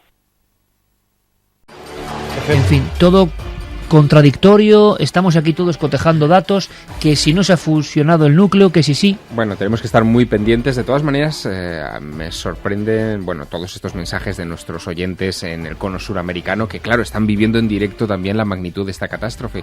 Pero no pensemos que España es ajena, porque la onda del terremoto fue detectada también aquí, por la unidad de registros sísmicos de la Universidad de Alicante, solo 16 minutos después del primer terremoto de Japón, que es lo que tardó. En 16 minutos el terremoto estaba en España. A 500 kilómetros por minuto, la onda del terremoto llegó hasta nuestro sismógrafo. Bueno, el último terremoto que hemos tenido en España ha sido hoy, ha sido en Murcia y ha sido de 2,8 grados. No se ha sentido mucho. Zona de Levante, como siempre, zona muy sísmica, zona donde yo he vivido terremotos y donde normalmente se sienten, y se siente como además se mueven la cama, las lámparas. ¿Sabes cuántos terremotos hay en España al año? Pues muchos. 5.000. 5.000 al año. 5.000 terremotos, y ninguno de ellos supera los 3 grados, claro, como mucho. 4 grados y aún así se sienten, ¿eh? Sí, y aún así a se partir notan. de entre 3 grados es el límite en el que notas algo. 4 grados pues, se puede mover un poquito una cortina, una lámpara o algo así. Y ninguno son peligrosos, pero cerca de 5.000. La compañía gestora de la central de Fukushima informa de que la radiación emitida por la central ha superado los límites legales permitidos. Una información que recoge en sus titulares de última hora, Quillodo. Por cierto, que hay una cosa que no contribuye nada a tranquilizar a la gente, que es que TEPCO la compañía gestora de la central de Fukushima y de unas cuantas más en Japón, ha tenido 29 expedientes por irregularidades en las revisiones de seguridad, hasta el punto de que 5 de sus centrales han tenido que ser paradas para hacer nuevas inspecciones porque, para el parecer, se habían falsificado los documentos pertinentes, lo cual llevó, me parece que fue en 2002, a la dimisión de varios altos cargos directivos de la empresa. Santi, ahora mismo hay una zona muerta, como decían en Chernóbil, una zona de evacuación que a las 3:24, ¿cómo está? Porque esto está variando casi en minutos, ¿no? En cuanto a kilómetros de exclusión, zona de exclusión, sí. En cuanto a personas. Pues ahora mismo es exactamente igual que la zona de Chernóbil, 30 kilómetros. Exactamente lo que ahora mismo es la zona de exclusión. Y parece ser que efectivamente ya no queda... Ahí no hay un ser vivo, o sea, un ser humano. Habrá ciervos y esas cosas, pero efectivamente todo el personal civil ha sido evacuado y ya solamente quedan militares y técnicos nucleares. Quiero haber leído que eran unas 160 personas de personal y unas 80 y tantas de otro tipo de personal. En total 200 y pico personas las que quedan dentro de eso. Hemos vuelto a ver las máscaras y los en acción pues parecidas, no ha cambiado mucho. Al ¿no? parecer en el canal 24 Horas Seeker se están produciendo, según nos dicen, la rueda de prensa en directo del primer ministro japonés. ¿Me lo confirma Carlos Largo ahora mismo? Confirmando que se ha producido la fusión del núcleo número 1. Vamos a ver si nos confirman nuestros compañeros que sí. Se ha producido la fusión del núcleo número 1. Horrorosa noticia. Vamos a ver, en tiempo real, 3:25 de la noche, la cadena SER, Milenio 3 en este caso, no es la primera vez que nos toca dar noticias malas, pero esta desde luego es como tan peores. Global, sí, y no queremos ya dar más miedo de lo que da esto. ¿Qué pasa con esto? ¿Qué dimensión nueva cobra esto? José Manuel, Santi, Javier, Carmen. Pues yo te lo digo en 2 palabras, puede ser otro Chernóbil, si es así. Afortunadamente, como decía al principio del programa, son 2 centrales nucleares muy diferentes. La vasija del núcleo de las centrales japonesas es de una aleación especial de acero tremendamente gruesa y que teóricamente, todo esto es teóricamente, como debería contenerlo. Debería contener el núcleo incluso a temperaturas de fusión por un tiempo indeterminado. ¿Sabes una cosa, perdón, pero cuando un núcleo entra en fusión, la materia se convierte en plasma y no hay ningún material que yo sepa, material sólido capaz de contener un plasma. Por eso he dicho presuntamente. Lógicamente, pues si hablamos de una fusión del núcleo, pues habrá que ver el tamaño de la contaminación, que no haya una explosión, porque la vasija de contención es una olla a presión, básicamente. O sea, por eso han liberado gases. Efectivamente. Esa olla a presión fue lo que reventó en Chernóbil y lo que provocó que la contaminación, el material del núcleo se diseminara por kilómetros y kilómetros a la redonda. Yo sé, Santi, que ahora mismo escuchar el programa es difícil. Las personas con un poquito de conciencia, que son la inmensa mayoría, yo no sé hasta qué punto esto puede afectar al resto, a qué áreas del mundo, ¿no? Pero fijaos, y ahora seguimos escuchando a los oyentes que están haciendo una labor tan increíble. O sea, este último dato que nos dan y que ahora confirma nuestro compañero Carlos y Fermín de la última rueda de prensa, cómo están ayudándonos hoy cientos de corresponsales, no anónimos porque tienen su nombre, ¿no? Por la radio entre todos. Gracias porque estamos aprendiendo con vosotros a hacernos eco de algo que sobrepasa las fronteras. Hoy no hay fronteras, hoy tenemos gente en diferentes países del mundo, muchos países, con un mismo sentimiento, que esto no ocurra. Y a las 3:25 de la noche ha llegado una noticia que todavía esperemos que no se confirme del todo, porque es terrible. Pero fijaos, no sé si pensáis lo mismo. Chernóbil fue un accidente nuclear, tenía ese concepto, accidente nuclear, terrorífico, lo supimos muchos años después. Pero es que lo que estamos hablando del 11 de marzo del 2011 trae terremoto, trae tsunami, trae accidente nuclear. Bueno, y uno dice, ¿qué más puede traer? Bueno, puede traer más cosas, pero... Claro, no, pero te quiero decir que nunca he visto yo un desastre. Claro. Puede haber inundaciones, puede haber tsunami, puede haber terremoto, puede haber corrimiento de tierras como en Armero o Yungay en Perú o en Colombia, pero en estos lugares no había tsunami, no había también una central en llamas. El hombre, el ser humano, que habitualmente piensa que es el rey de la creación y que es capaz de dominarlo todo, recuerda en momentos como este lo pequeño que es. Y espérate que no se activen los volcanes ahora. Claro. Bueno, en Indonesia, ¿no? En Indonesia Sí, por eso, estaba activándose un volcán. El anillo de fuego. El anillo de fuego, efectivamente. Fíjate, yo veía una imagen... Hoy nos va a dar rabia irnos a las 4, os lo aseguro. A mí, por lo menos, Yo veía- me va a dar rabia no seguir contando lo que está pasando. Antes una imagen que me recordaba mucho a Chernóbil, y las imágenes, algunas en blanco y negro, si no recuerdo mal, que emitimos en ese reportaje que hicimos ¿Los liquidadores? especial. No, los liquidadores no. Había una imagen donde se veía a un grupo de japoneses completamente equipados con máscaras, con trajes especiales, que estaban evacuando a gente que estaba cerca de la central. Y los niños, a los que estaban pasando ya ese aparato para ver si tenían radiación, no llevaban una puñetera máscara. Eso me recordaba a Chernóbil, cuando veías a la gente paseándose por sus calles, a los militares paseándose por sus calles con las máscaras puestas, y la gente que luego sufriría todo ese tipo de enfermedades, todo ese tipo de malformaciones, no siendo informadas de lo que estaba ocurriendo. Cuéntanos la historia, saltamos de lo nuclear porque quiero que José Manuel, Santi, Javier, por favor, sigáis recopilando hasta el último dato de ese punto del mundo Y hay más reacciones. enrojecido que ahora nos está llenando de inquietud, sinceramente, pero la otra historia, ¿no?, de este desastre, que tiene tantos elementos de una baraja del terror, sinceramente. De repente esa ola se lleva a un pueblo que tuvo risas, que tuvo comercios, que tuvo historia milenaria y que ya no existe. Sí, era una localidad donde además se juntaban dos ciudades. Minami Sanriku era una localidad de 15.000 personas. Además, era bastante conocida por un museo de fósiles que tenían y que era muy visitado. Y también por una zona, un recinto, sobre todo con dos hoteles muy grandes de descanso. Incluso se podían ver las fotografías de una gran cristalera enfrente del mar y la gente pues dándose un jacuzzi, tomando una copa tranquilamente. Ahora mismo no queda absolutamente nada de ese pueblo. Es un pueblo fantasma. Lo ha arrasado el agua por completo. Queda lo que es el esqueleto de ese hotel que estaba en primera línea de playa, absolutamente vacío. Blanco se puede ver todavía como una especie de paredes que aún se mantienen, y es lo único que queda de todo el pueblo, Iker. Se cree que 9.500 personas de esas localidades están desaparecidas. 9.000 de no se 15.000. sabe qué ha sido de ellas. 9.500 de 15.000 personas. Lo que sabemos es que el tsunami afectó a ese pueblo casi en directo después del terremoto. 15 minutos después. Sí. Eso es, en un cuarto de hora. Ellos no tuvieron tiempo de refugiarse ni de, en fin, irse a una zona más alta, nada. Las fotos No les dio aéreas tiempo. son tan estremecedoras. Sí. Yo me he recordado, José Manuel decía la palabra Hiroshima y Nagasaki. Esas imágenes que son como el esqueleto sin una sola edificación y alguna que sobrevive. Y esas imágenes, las de una gran belleza plástica, que son esas olas moviéndose en el mar todavía antes de impactar, con esas estelas de espuma de kilómetros, que es la imagen viva de la destrucción que se acerca.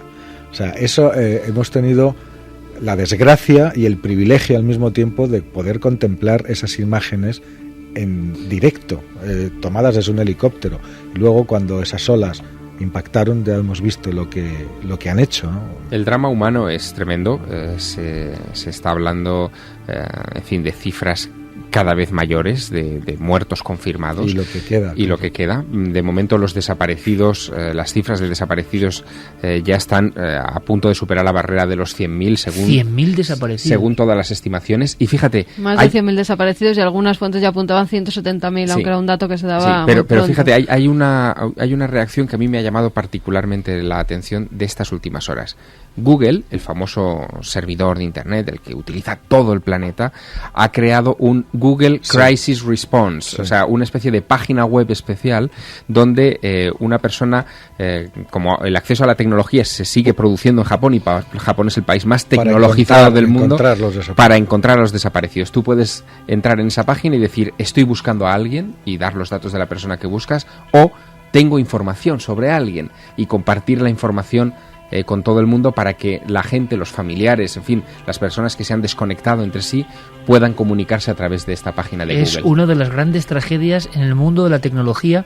Es muy curioso porque yo no dejo de acordarme de frases que se dijeron en el plató de Cuarto Milenio el pasado domingo, y hablábamos de que, hablando de la tormenta solar, ¿no?, iba a afectar más al primer mundo, a un mundo que en el apagón tecnológico no sabe ni por dónde salir. Somos eso del mono desnudo, ¿no? En este caso ha sido al contrario, porque este mismo terremoto con esta intensidad y estos tsunamis que han sufrido, o sea, Japón ha quedado en pie. O sea, está en Esto pie. pasa en otro lugar del mundo. Esto pasa en un lugar del mundo donde no tienen... Haití. Pues mira, tenemos fíjate, el ejemplo de Haití, con un terremoto Chile, mucho, Perú, mucho la más. costa americana. Sí, es que estaríamos hablando de centenares de miles de víctimas. Mira, José Ruth Sánchez, que era la persona que nos informaba de que el primer ministro estaba diciendo que ya se había mismo en el otro lado de la imagen, porque sin imágenes se gusta contarlo viendo la televisión. Nos dice que la vasija que recubre está compuesta por un acero especial fabricado en Japón de 25 centímetros de grosor y que, según comentaban, puede contenerlo. Imagino que no querrán alarmar a la población, si es una opinión suya. Pero que al parecer han dicho ese primer ministro que todavía hay una especie de cúpula de acero especial que contiene eso. La vasija del tenemos reactor. De hecho un corte del canal 24 horas que está sacando en directo la rueda de prensa con la señal de la televisión NHK, la televisión japonesa, en el cual el primer ministro pues hace referencia a este asunto. El reactor número 1. ¿Cree que un derretimiento se ha producido en el número 1? Creemos que hay una posibilidad de que de que no haya ocurrido esta fusión. No lo hemos visto. Estamos actuando. Asumimos que sí se ha producido la fusión del número 1, que esta posibilidad de fusión, como entendemos que ha podido producirse esa posibilidad, estamos adoptando las medidas pertinentes. Al final imaginamos primero el nerviosismo. Traducción del japonés al inglés al castellano. Queremos más datos, pero en un principio parece que titubea, pero luego dice que parece que sí que la... Es un poco confuso. Yo he estado, evidentemente sin audio, pero estaba siguiendo a través de la pantalla la rueda de prensa, y lo que sí te puedo decir es que este hombre daba una sensación de agotamiento, de devastación emocional, como he visto a muy pocos dirigentes de ningún país demostrarla en ningún momento. Acaban de sufrir los efectos de una guerra en 24 horas. Fermín, Carlos, por favor, estamos muy atentos a cualquier dato que nos pueda aclarar, porque está ocurriendo en vivo, nos está tocando contarlo. Sí, hace unos minutos. El asunto de si hay fusión o no. 6 minutos se agrava la situación por la falla de otro reactor, nos decían, en el sistema, el reactor 3 de la central atómica. Sí, eso lo sabíamos. Ese ya estaba antes. Sí, claro, pero son todas las se van informaciones refrescando antiguas, las noticias. eso es, se confunden con las nuevas. Claro, y esto es el problema de Internet también, ¿no? El asunto es que ahora, José Manuel, estamos mirando todos a un sitio que tampoco es tan grande. Se está jugando una partida ahora mismo a las 3:36 muy importante, porque dependiendo de si se controla ese monstruo que está ahí dentro o no, ¿y sabes qué? Hay una partida terrible. Que mientras puede suceder otro terremoto. Claro. Es que hubo una reunión ayer... Que las réplicas son constantes. Sí, fíjate, este terremoto grande, el de 8,9 o 9,1 que están diciendo ahora, era una réplica del de 24 horas antes, que era mucho más pequeño. Fue un terremoto, hubo dos, uno de 7,1 y otro de 6 y pico. Y este grande es una réplica, técnicamente es una réplica de esos primeros terremotos que fueron más pequeños, ¿no? Pero ha habido, como te decía, una reunión de las máximas autoridades de geólogos japoneses, que lo que temen es... Tú sabes que Los Ángeles espera un Big One, ¿no? Bueno, pues Tokio también está esperando un Big One, porque las características de las fallas y las características de las placas tectónicas sobre las que descansa Japón son muy complejas. ¿Qué es un Big One? Es el gran terremoto, un gran terremoto como el que hubo a principios de siglo en Japón y que costó 140.000 víctimas. En septiembre de 1923, efectivamente, un terremoto de 7,8, es decir, sí, alejado de lo que no hoy... era el Japón de hoy con edificios, hoy. Con edificios tal, pero es que eso hay que ver por eso te recuerdas que al principio del programa te decía que nadie se esperaba que fuera tan intenso en esa zona. Quizás sea ahora el momento de... Pero la tecnología, nuestra tecnología ha fallado, por lo tanto. Lo decía Emilio Carreño también, que nadie se esperaba. No, es que nosotros solamente podemos conocer cosas en base a la experiencia. Y la experiencia que teníamos nos decía que en zonas vean, vamos a ver. La zona donde se ha producido el terremoto, a 130 kilómetros de la costa, es justamente una falla que viene, está la placa del Pacífico, la placa tectónica del Pacífico. Las placas tectónicas son las piezas en las que se divide la corteza terrestre, y esas piezas se tocan, se rozan, se meten unas debajo de otras, es decir, interaccionan continuamente. Pues la placa del Pacífico con la placa euroasiática, que es sobre la que se asienta Japón. En teoría, para que haya un terremoto más grande de 7,5, tiene que haber una línea de continuidad en la falla, es decir, una frontera entre una placa y otra, por lo menos de 300 kilómetros de largo, cosa que no se da ahí, porque son fallas muy irregulares, ¿vale? Para que haya una ruptura que sea capaz, que tenga la violencia suficiente como para hacer un terremoto mayor. Y sin embargo ha sido un terremoto casi 2 grados mayor de lo que se preveía. Eso ha sido lo primero.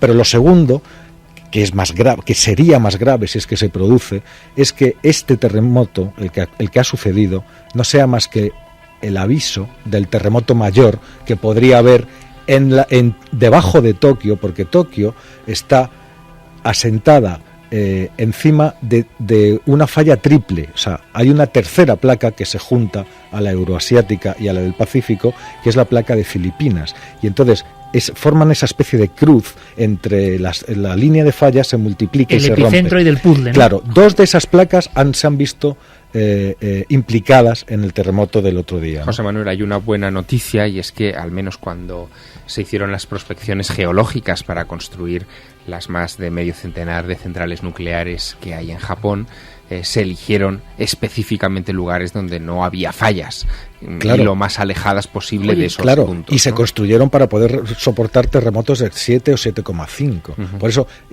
no había manera de esperarse esto. Pero este asunto de las fallas, de la triple falla sobre la que está Japón, sobre la que está Tokio, hace esperar que cuando eso se mueva puede ser horroroso, puede ser un Big One, o sea, un gran terremoto. ¿Qué pasa? 2 de esas placas ya han interaccionado, que son este terremoto de ahora.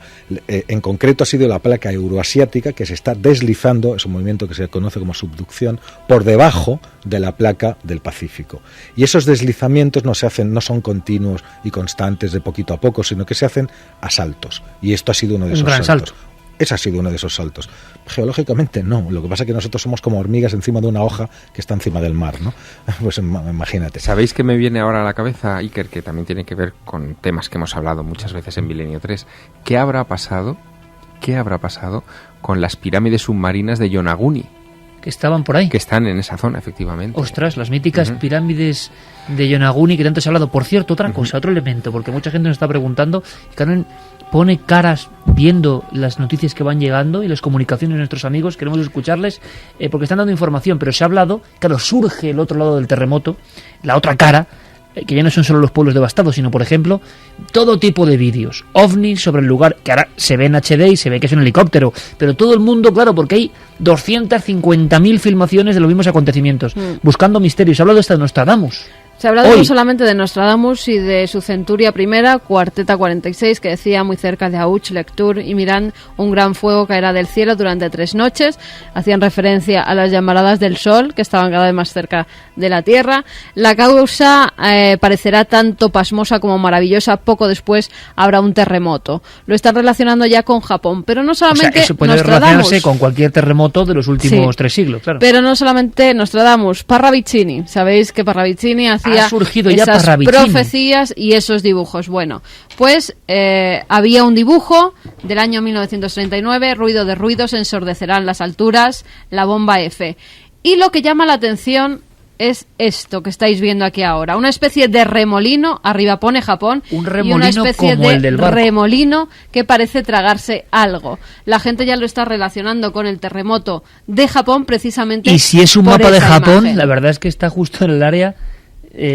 Parece, mira, otra cosa, parece unas mujeres religiosas con una cruz, y esto me lleva a pensar otra cosa, que es que precisamente se ha producido el terremoto muy cerca de donde en 1975 se producen unas apariciones marianas, las apariciones marianas de Akita.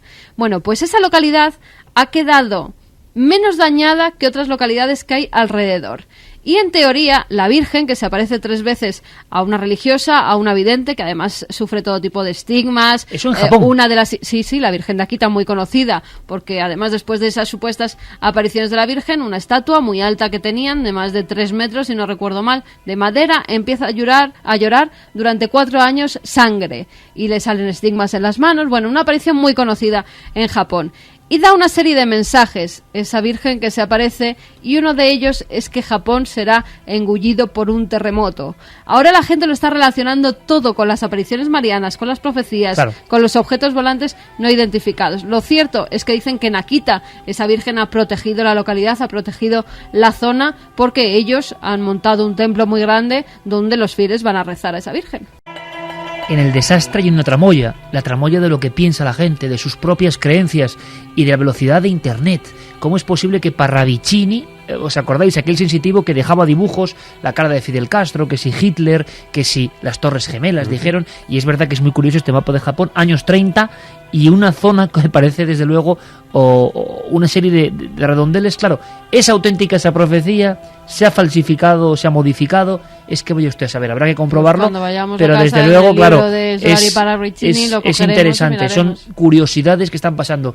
¿Hay algún dato nuevo sobre el tema de la central nuclear? No, lo único he podido conseguir una traducción bastante fiable de lo que decía en esta rueda de prensa, y básicamente sí vendría a decir que estamos trabajando sobre la posibilidad de que ya se haya producido la fusión. Pero no está comprobado. No, efectivamente, no tienen manera todavía de comprobarlo. Pero que digan eso, desde luego, es una sensación poco halagüeña, ¿no? Cualquiera se mete dentro a ver si está fundido, claro, ¿no? En el país dicen que el gobierno japonés informa que el reactor 3 de Fukushima está emitiendo radiaciones y que el nivel de agua ha descendido hasta dejar al descubierto 3 metros de barras. ¿Os acordáis de esas barras que metían para...? Sí, las de Chernobyl. Las de Eso Chernobyl, tampoco iguales. es nada bueno, ¿no? No, porque ese líquido es fundamental para la refrigeración. Pues desde el diario El País esto lo han ¿Qué confirmado. puede pasar? Hagamos un poco, por supuesto, historia-ficción, porque un estallido, una fusión del núcleo, un Chernóbil incontrolado en ese punto del mapa. A ver, hay que suponer muchas cosas, ¿no? Primero, si la vasija aguanta, no tiene por qué pasar nada. Si la vasija efectivamente está hecha de un material... La de Harrisburg aguantó. Sí, por eso, la de Harrisburg aguantó efectivamente y entonces no pasó nada. La de Chernóbil no aguantó, saltó en 1000 pedazos y pasó lo que pasó. Entonces, siendo Japón, las centrales nucleares japonesas, como os dije al principio, las más avanzadas en seguridad del mundo, porque están construidas pensando en que, además de los problemas que puede dar una central, puede haber terremotos, siendo las más avanzadas, yo espero que no vaya a pasar nada. Pero si pasa, poniéndonos para hacernos pues una si idea pasa, de qué puede ocurrir. Si pasa, tenemos otro espejo de Chernóbil, es decir, si pasa, si además... Pero si por la ubicación de ser Japón en ese punto... Pues China se vería inmediatamente afectada, inmediatamente Rusia afectada, se vería China, inmediatamente las afectada. corrientes que pasan por ese lado llevarían las radiaciones hasta Hawái como mínimo. Eso mínimo. Y un problema diplomático de primer nivel también. No, imagino, porque, hombre, es que es un terremoto, ¿no? El causante, ¿no? Pero recordad en Chernóbil, claro, en otra época, era otro sistema. Pero eran problemas de seguridad, pero aquí no podemos achacarlo a un problema de seguridad. Han sufrido una catástrofe. Es la diferencia, eso es importante. Hombre. Eso fue una especie de jalez, entre comillas, y esto ha sido una catástrofe natural. Y pensemos que nos empezamos a enterar de lo que pasó en Chernóbil cuando la radiación llegó a Suecia, que fueron los primeros en detectarlo. Pero claro, es una catástrofe natural, pero ya había tenido ¿cuántas investigaciones? 29 investigaciones. Sí, la empresa. Con lo cual no todo está bien. No... ¿Creéis que está viendo ese silencio, esa opacidad? De 2002.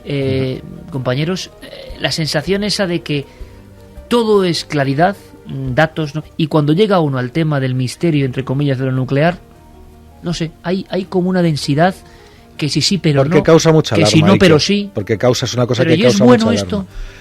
No, lo que no es bueno es alarmar en estos temas, que se alarme la gente en balde. Pero recuerda, por ejemplo, en Chernóbil, que por no alarmar a la gente tuvieron a 3 días a personas irradiadas. Sí, pero tampoco vamos a comparar a las autoridades de la antigua Unión Soviética con las autoridades japonesas. Ante una emisión de ese núcleo que esperemos que ahora mismo es como una batalla. Tienen la obligación, mal, o sea, lo tienen que decir, lo dirían. Si eso salta, no vale de mucho la zona de evacuación, ¿o sí?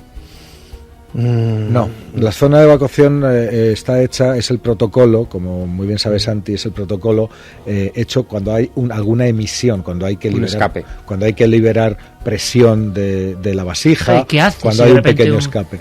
Es que ahí hay muy pocas cosas que puedas hacer, hay muy pocas cosas que realmente puedes hacer, pero creo que no estamos todavía en ese punto y ojalá que no lleguemos a ese punto. Claro, vamos a ver, cuando estamos hablando de un accidente de este tipo, la radiación le tenemos muchas veces un miedo irracional. O sea, vamos a moverlos en lo estrictamente racional. La radiación, como todo, tiene sus grados y sobre todo hay dos cosas que son la intensidad y la distancia.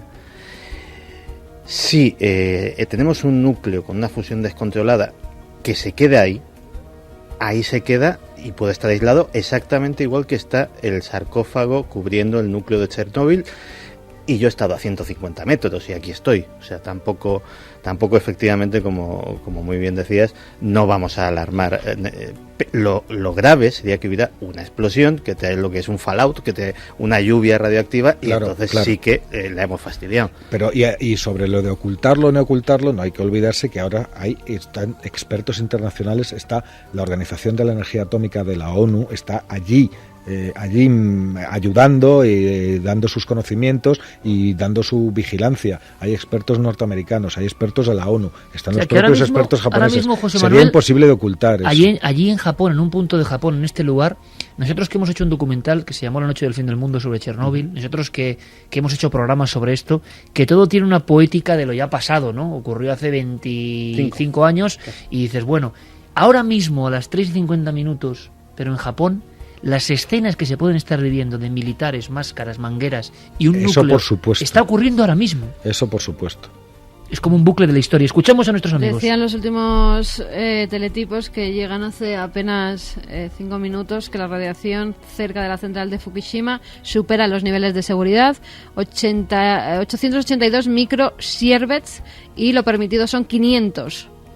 Con lo cual están empezando además ya a decir en Japón que existe una situación de emergencia. Es cuando empiezan a dar la voz de alarma. La situación de emergencia nuclear está desde que se desconectaron las 11 centrales, poco después del terremoto, porque salta automáticamente. O sea, el protocolo el protocolo ha funcionado a la perfección y se ha hecho exactamente lo que había que hacer. Nos lo decía Emilio Carreño también, que él conoce los requerimientos de seguridad en caso de terremoto, ¿no? Entonces, todo ha funcionado como tenía que funcionar. Si a pesar de eso el terremoto ha hecho unos daños mayores, por desgracia lo veremos si ha sido así o no ha sido así. Pero como muy bien ha explicado Santi, digo, para resumir la situación, Chernóbil no es esta central japonesa, la vasija es muchísimo más resistente y potente y pensada para resistir incluso a un terremoto a gran escala, y está aguantando, pues según acaba de decir. No te equivoques. Así que ojalá por el bien de pero también estaba todos. preparada para terremotos y mira. Sí, es claro. que es una fatalidad. Es que es una fatalidad. Y el claro. asunto es que no tenga que ver, que esperamos que no, porque claro, cuando Javier lee un poco las noticias, todo el mundo anda un poco inquieto. ¿Estamos generando esta bola porque tenemos cámaras en todo el mundo y esto no pasaba? ¿O a pesar de que la tecnología exponencialmente está creciendo y la capacidad de que uno sea una agencia de noticias hace que tengamos tanta información? Ahora, el último año está siendo tremendo. Sí, pero es muy importante que tengamos esta información a tiempo real, que no nos pase lo que ocurrió con Chernóbil, claro. Entre otras cosas porque de repente un escape radiactivo de este tipo puede afectar, por ejemplo, a cultivos. Es decir, nosotros tenemos que tener un mundo hiperglobalizado. Exacto, tenemos que tener muy en cuenta ese tipo de factores, pues bueno, porque depende de la salud de millones de personas, dependen de saber también, si un alimento, por ejemplo, y también está influye lo que dice Iker hombre, lo dice el dicho, no, ojos que no ven, y es que ahora tenemos ojos que todo lo ven, entonces es justamente lo contrario, ¿no? Creo que nos van a pasar un documento, Fermín y Carlos, que está surgiendo ahora mismo. Escuchamos a nuestra audiencia. Carmen. Vamos con los mensajes. Hola Iker y compañía, soy José de Tenerife. Hay un rumor de que antes del terremoto de Japón había una oleada de ovnis. Bueno, ya lo hemos comentado. Sí, están además viéndose vídeos en los que parece que un ser sale del agua, algo que nada y va rápidamente. Bueno, luego confirmaremos que seguramente son cosas explicables. El último terremoto en España, nos decían hace 15 minutos, a 116 kilómetros de Huelva. Me comenta Carlos Largo que está ese corte de esas comparecencias sobre las anomalías del reactor 3, en este caso. Escuchamos. Interrumpimos este informe porque el gobierno, la Agencia Gubernamental de Seguridad Nuclear explica la situación actual de las centrales nucleares. A las 5:30, en el reactor número 3 de la central nuclear, ha experimentado un incidente que requiere emitir un aviso 55 con arreglo al catálogo y protocolo de intervención. Es este material que explica la situación. Así pues, este aviso emitido, que pueden ver, después de la emisión de este aviso, se han adoptado unas medidas especiales antinucleares para preparar una declaración del estado de emergencia nuclear desde esta misma central nuclear. Se ha declarado un estado de emergencia nuclear número 4.